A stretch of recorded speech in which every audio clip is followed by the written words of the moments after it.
In this video, we're going to be teaching you a beginner's guide to yield farming. So if you've never yield farmed before or you've seen people making money from it, I'm going to explain how it works, how to actually make money from it, when to actually not yield farm, and where the money comes from. Everything you need to know is going to be in this guide. It's been requested many times. So this is the documentation on radium. So the swap that happens on radium, so if I buy and sell something, you actually pay a fee on it. Depending on what liquidity pool you use a fee. So you can see here the standard AMM, which is an automated market maker, is 0.25%. So if I buy anything like USDC, probably I'm going to pay some sort of fee within that. And that comes out of my Solana before the actual swap. Or if I'm selling, I pay it in whatever token I'm selling. Also, which is what we are going to be focusing on, is concentrated liquidity pools. Think of these as people have made these pools, and you can actually make them very cheap. So you can make it 0.02. So that's really good for big swaps or ones that have really high volume. We're going to look at the tokens with high volume. Example would be USDT to Solana. Your pool is most likely to get used. In turn, you earn the fee if your fee is lower. These can go all the way up to 2% and even 10% on some swaps. So I'm going to show you how to really profit from it as well later on. So that's the gist of it. That's where the fee comes from. So if you use Orca, Meteora, it will swap. Now, the other thing to note is Jupiter is the most popular, uh, basically, automated market maker. So when you go to buy on Jupiter, let's say one Solana, it will route through here. So it says via Meteora. That means that Meteora is potentially the cheapest place. So it's swapping Bonk or something to swap for Solana. It will show you what it's going through. And this means that most people use this and it will either go through Orca, Radium, or Meteora, and it will change. So it's going through Orbica, whatever that is now. So it will find you the cheapest one. It automatically finds you the best pool. So depending on where you make your pool, people are just generally forced to use Jupiter, route through, and then obviously it goes through wherever your liquidity pool is. So what is a liquidity pool? So a liquidity pool, if you look on Dex Screener, let's just click a random token. They have, when you add liquidity, you have a native token and you also have Solana. Or you can have USDC, you can even have Bitcoin, whatever you want. You can essentially do any token. You can do, I don't know, peanut. You can do this token and this token together as a liquidity pool. If people sell to buy that, it will obviously use your pool. So you want to provide liquidity as much as possible for as much as variations as possible if they're getting used. So anyone buying this, for example, would be paying a fee. And it depends if it's going all to Radium or it's going to Orca or it's going anywhere else. So if we put a contract in here, which is this token, you can see this is the main one with 436 liquidity. These are the other ones. These are the one pools that people made. Can you see how many there is? So this one, they've removed the liquidity, etc. So if we click one of these, let's say a really small one, 11K, this is getting used. So the person is probably doing really well on this, I can tell. So they've had 15K volume, and if they've got a 1 or 2%, then they've made $300, let's say. Now they entered the pool up here, you can see. So the price has dropped down. So actually they're probably at a loss. They probably added a lot more. I bet this is a bunch of people adding to it. You can see the Solana people have added is more than the actual token itself. So how would we, if we wanted, add to this liquidity pool, or how would we actually go about it? So there are some options. Now we've looked and we've seen there's a lot of liquidity pools already made. And instead of paying a fee, so it's about 0.4, 0.35 to make a liquidity pool, then it can end up being quite expensive. Your $100 loss. And if you're not putting a big amount, it's hard to get back. So these are already paid for, basically. So we want to find ones like this. Now, this is the TVL ratio to liquidity, and it's a 24-hour fee. So you can see from here, this one hasn't got liquidity. If I was to add to this pool $100, I would earn about $12 in 24 hours, roughly speaking. Now that can go up, that can go down, and you can note here the fee is 2%. Actually, let me click it. Because the thing with Meteora is they have a dynamic base fee. So they have 2% fee and a max fee of 10%. So you can earn up to 10%. So imagine someone's buying $10,000, they can actually get taxed 10% on a buy and sell. In theory, it won't always happen, but the price impact goes here. So when people sell big amounts, you could actually end up earning a lot on the fees. The difference with Meteora is they have the dynamic fee. You don't have to know too much about that, but the fee can go fluctuate between 2 and 10%. On Orca, there's less likely to be, only the big tokens end up being here. And you can see here we've searched, there's not come up. And also on Radium, we can search this token from here. So this has a liquidity and it's showing you how many fees it's generated as well. So we can have a look here and when you can obviously just deposit, and we're going to talk about the range now while we're here. So if you put 1 Solana, you'd have to put $227 and $236, and it gives you an estimated APR.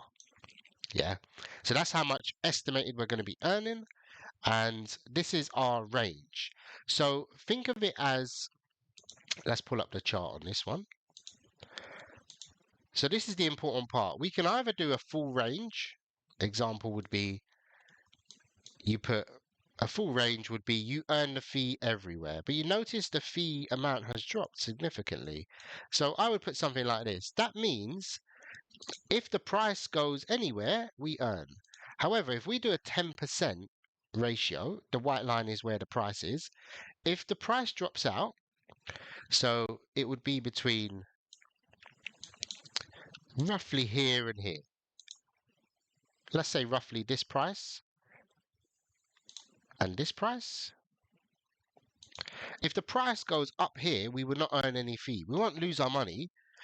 Obviously, the value will go down if it goes down. If it drops out, we won't earn anything. So it needs to stay within here.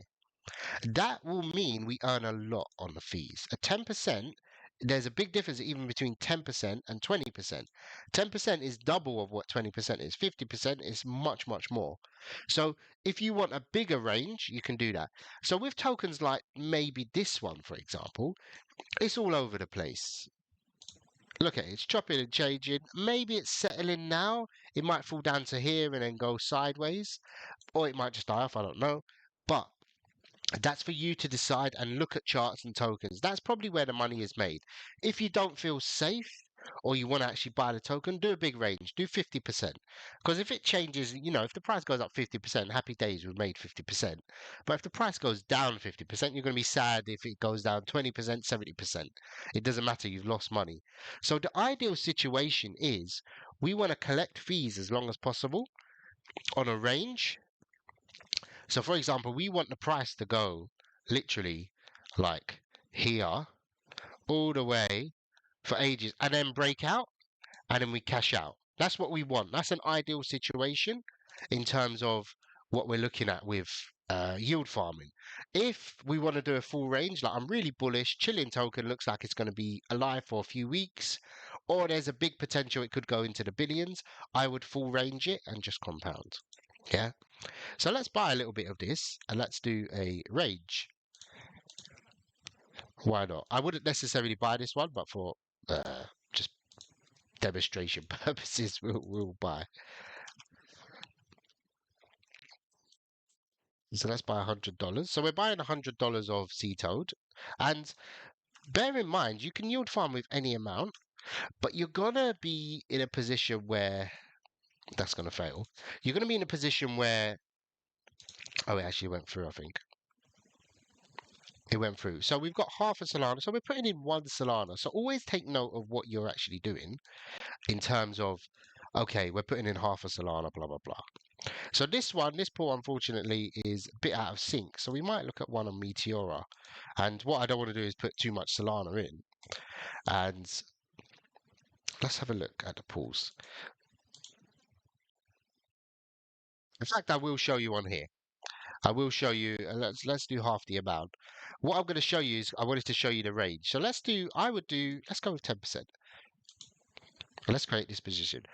So we're putting in $142, which is not a lot. And what I tend to do is there'll be some left over. So I get an NFT. Don't burn this NFT. We've got our position here. And what I want to do, or I tend to do, is I try to find a pool now. So this one had, what, 8,000 liquidity. If you're not sure, you can click here and it will show you pool liquidity about 8,000. So this is probably the one. So every minute or two, it's going through and we're going from there. So how the difference works is on here, we've got a price. And on our pool, it'll be a different price. So let's search this one up. So this is the actual token itself, and it's around 277. And our pool is 280, which means if I am buying through Jupiter, it would buy from here because it's much cheaper or slightly cheaper. If I'm selling, the price is higher on mine. Hence why we've got a bit more sales until the price goes through. The price will always sink eventually. And if you've got enough liquidity, a couple of $100, it will sink through. So we've got our range now. So the price shouldn't drop below 20% here.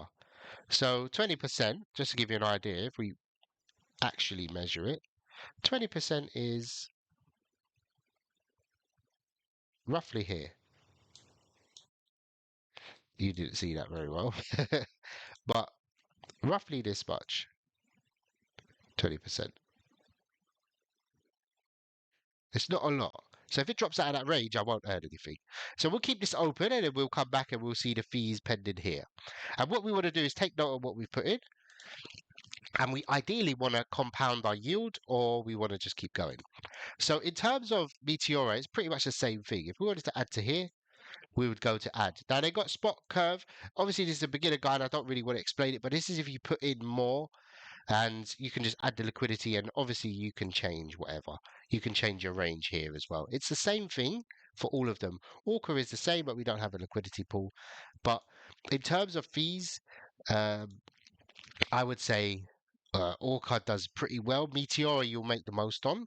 I would say start with Radium and Orca first and then move from there onwards. So this token doesn't seem to be doing too much. Now, sometimes that happens. You go into a pool and there isn't too much. So we've had a few sales here. So on sales, what happens is you earn the token itself. So we earn 3 cents. And on buys, we will earn Solana. That's how it works, depending on what pair you've put in. So what's happened is the price of our pool has slightly dropped down. And we entered, let's say here, our pool price has dropped, which means our value has dropped. Now, what this will do is it will start to swap all our Solana, because we're in a range here. Once we drop out, it will swap all our Solana into Toad, and we will be down. If it goes up out of range, it will swap all our Toad into Solana. So what you don't want to do is be out of range, especially if the price falls. Remember at the start of the video, I said the ideal situation is it to move sideways within your range and then break out and swap everything into Solana and go from there. Now, excuse me, the downside of it is if we bought this token and it does a 10x, so it goes all the way up to, here. Let's say we've done a 2x. What happens is we won't actually get the 2x. We'll get some yield along the way, but we won't get a 2x because only half of our amount that we actually brought. So we bought what? Half a Solana or something. That wouldn't 2x. That would probably be, I don't know, 50% maybe, 70%. It won't fully 2x. So if you are looking for something to hold very short term and then move up, then yeah, I would look at actually just buying and holding the token. But if you think, okay, I like this toad, it's probably floored out now. It's not floored out in my opinion, but it's probably going to drop down. And we want to yield farm it all the way up. So yield farm up or yield farm for something that looks really good. So there's a token called, let's have a look. I think it's called Alchemy or something. The one I was looking at and I brought and I done pretty well on. Let's search it here. This token, for example. So this launched a few weeks ago and it's had huge volume comparison to the market cap. And if we put the 1 hour chart, so imagine yield farming this on a full range, you would have accumulated a lot. you would have full bagged. You would have probably brought in. There's been times where I brought in like 0.1% supply, and I've ended up with 3-4% supply. You can end up with a lot. You could earn a lot because look at the range. Is if you've done a full range or you've done one where you hunt and you literally just sit there and you're like, okay, it's falling out of range. I'm going to withdraw. I'm going to swap it back into the pair, and then I'm going to deposit it again. And you literally compound like that. So there's two ways. There's active, or there's just a full range where you leave it and then you just earn a very small amount of fees, but it will accumulate from there. So we've had another sell and we've earned 30 cents. So even though we're down, we probably lost maybe 2-3%. Let's actually have a look. So we've lost maybe, I don't know, in the last 5 minutes, it's down maybe 1%. We've lost 1%, but we've earned 30 cents. So what we kind of want is the price to go up now, to break up. And then obviously, because we've earned some tokens, they're going to become more valuable. Yeah, so we've earned 100. So if the price goes up, yeah, if this goes up to, 1 cent, we can dream, then obviously we've earned $10 from there. So yield farming is good, but this is just an overall explanational video with it. If you got any questions, please comment below. But yield farming for me is a no-brainer simply because the volume is there on Solana. I wouldn't look at. I mean, I've got a pool on Uniswap where I'm earning about $200-300 a day from $1,000. So there are opportunities, and succinctly, you must look at the liquidity ratio, the volume to the liquidity ratio. If there is too much, how can I put it? Too much liquidity, the price won't move a lot and you won't accumulate a lot of fees because the price needs to move up, down for your pool to get used to be out of sync from the main one. If it's constantly in sync, then your pool isn't going to get used. Same with this is a very small, there's no usage on this pool, in my opinion. For a new token that's very high risk, yeah, it's not like maybe this one isn't as high a risk, still risk, it could drop just to here, but this one isn't get used a lot. So even if I did buy it, which I did, I'm not really impressed with it. I'm not earning a lot. I'm actually, what, 30 cents, something like that. It's not doing anything for me. And bear in mind, I put a very small amount. So if I put 1,300, I would have been on $3, which isn't too bad, but we would have lost maybe $50 on that in value. So you have to be aware that your position, your entry is everything with yield farming. You could not afford to buy a token here and start yield farming it.